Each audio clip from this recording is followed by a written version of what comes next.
तो चलिए स्टार्ट करते हैं। आपके सामने क्वेश्चन है, the number of roots of equation E का power X equal to under root minus X है। तो ये चारों ऑप्शन में से कौन सा ऑप्शन सही होगा आपको ये बताना है। अब इस क्वेश्चन को स्टार्ट करने से पहले हम एक चीज़ देखते हैं। यहाँ पे दिया हुआ है ई का पावर एक्स और अंडर रूट माइनस एक्स है। ये दो डिफरेंट फंक्शन है, यहाँ पे दोनों का दोनों फंक्शन डिफरेंट है। तो हम इसको ट्राई करेंगे ग्राफ के द्वारा। ग्राफ के द्वारा अगर हम इसको सॉल्व करते हैं काफ़ी आसानी से ये सॉल्व हो जाएगा। तब देखिएगा यहाँ पर जो ई का पावर एक्स है और अंडर रूट माइनस एक्स है, इसके पहले कुछ नहीं है तो यहाँ पे वाई रहता है। और एक बार आपको लिखना है वाई इक्वल टू ई का पावर एक्स और एक बार लिखना है y equal to minus under root x. अब एक बार आपको ग्राफ बनाना है ई का पावर एक्स का, एक बार ग्राफ बनाना है minus under root minus x का। दोनों ग्राफ को एक एक करके बनाते हैं। तो पहले हम लोग ये चीज़ देखते हैं कि आखिर में ई का पावर एक्स का ग्राफ कैसे बनाया जाता है और y equal to under root minus x का ग्राफ कैसे बनाते हैं। तो पहले ग्राफ बनाना हम सीख लेते हैं और जब ग्राफ आ जाएगा उसके बाद से इसका number of solution find out करना भी काफ़ी आसान हो जाएगा। तो देखिएगा पहले ग्राफ देखते हैं कि आखिर वाई इक्वल टू ई का पावर एक्स का ग्राफ कैसे होगा। तो जब इसका ये एक्सपोनेंशियल फंक्शन है, जब इसका ग्राफ बनाना है तो आपको करना क्या है कि सबसे पहले ये देखते हैं ये ग्राफ y को कहाँ पे कट करेगा। तो for y intercept put x 0, जैसे ही हम x के जगह पर 0 बैठाएंगे तो यहाँ पर y की जो वैल्यू आएगा 1 यानी 0,1 आ जाएगा। ठीक है।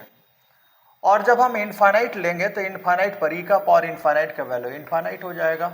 याद रहे e का वैल्यू जो है अप्रॉक्स 2.7 होता है और 2.7 का पावर इनफाइनाइट लेंगे तो चूंकि ये 1 से ज़्यादा है तो 1 से ज़्यादा का पावर इनफाइनाइट होता है। तो इनफाइनाइट पर ग्राफ कहाँ पे चला जाएगा, इनफाइनाइट पर। इसी तरह से अगर हम लोग माइनस से इनफाइनाइट लेते हैं तो ई का पावर माइनस से इनफाइनाइट होगा। ई का पावर माइनस से इनफाइनाइट यानी कि ई का पावर इनफाइनाइट और 1 बाई इनफाइनाइट होगा। 1 बाई इनफाइनाइट का वैल्यू 0।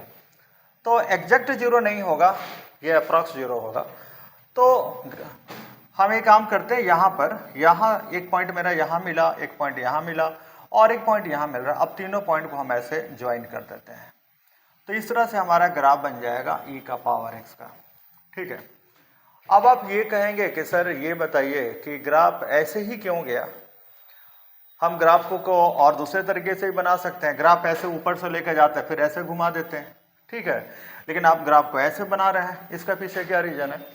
तो हम ये देख सकते हैं कि ई का पावर एक्स, हम ये चेक कर सकते हैं यहाँ पर जो ई का पावर एक्स लिखा हुआ है फंक्शन, इसका जब हम डिफ्रेंसिएशन करेंगे तो ये dy बाई dx होगा और ई का पावर एक्स का डिफ्रेंसिएशन ई का पावर एक्स होगा। और चूंकि ई का पावर एक्स की वैल्यू हमेशा 0 से ज़्यादा होता है तो dy बाई dx क्या होगा, ये भी 0 से ज़्यादा होगा। और 0 से ज़्यादा है इसका मतलब ये फंक्शन जो है वो स्ट्रिक्टली इंक्रीजिंग है। F x is strictly increasing function, ये स्ट्रिक्टली इंक्रीजिंग फंक्शन है, इसीलिए इसका जो ग्राफ होगा वो हमेशा इंक्रीज करेगा। तो आपको ये बात समझ में आ गया कि y इक्वल टू ई का पावर एक्स का ग्राफ ऐसे होता है। तो अब यहाँ पर हम लोग y इक्वल टू ई का पावर एक्स का ग्राफ बना लेते हैं। ये y इक्वल टू ई का पावर एक्स का ये ग्राफ है। ठीक है। और ये कहाँ पे कट करेगा, 0,1 पे। अब इसके बाद से हम लोग का ग्राफ बनाना है y equal to under root minus x का। तो देखिएगा y equal to under root minus x का ग्राफ कैसे बनाते हैं। y equal to under root minus x, फिर से यहाँ पर हम ले लेते हैं ये x है, x डैश है, y है और ये y डैश है ना। अब यहाँ पर हम कोई पॉजिटिव वैल्यू तो नहीं ले सकते, x के जगह पर कोई पॉजिटिव वैल्यू नहीं ले सकते हैं। अगर x के जगह पर 1 बैठाएंगे तो अंडर रूट माइनस 1 होगा जो कि डिफाइंड नहीं है।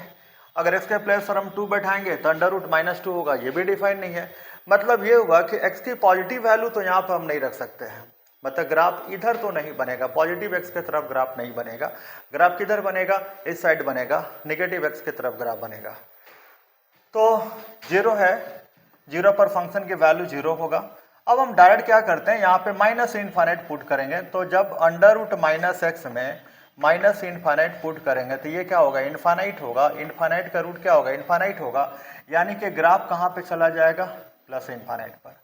तो माइनस इनफाइनाइट पे ग्राफ प्लस इनफाइनाइट पे जा रहा है। अब हमको क्या करना है, ये पॉइंट और ये पॉइंट को ज्वाइन कर देना है ऐसे। तो ये ग्राफ हो गया y equal to under root minus x का। अब फिर आप ये कहेंगे कि सर ये लाइन तो स्ट्रेट भी हो सकता था। ठीक है। ये पॉइंट ग्राफ को तो हम ऐसे भी कर सकते थे, यहाँ 0 से गया हम ऐसे भी कर सकते थे, लेकिन इस ग्राफ को आप ऐसे ही क्यों बना रहे हैं?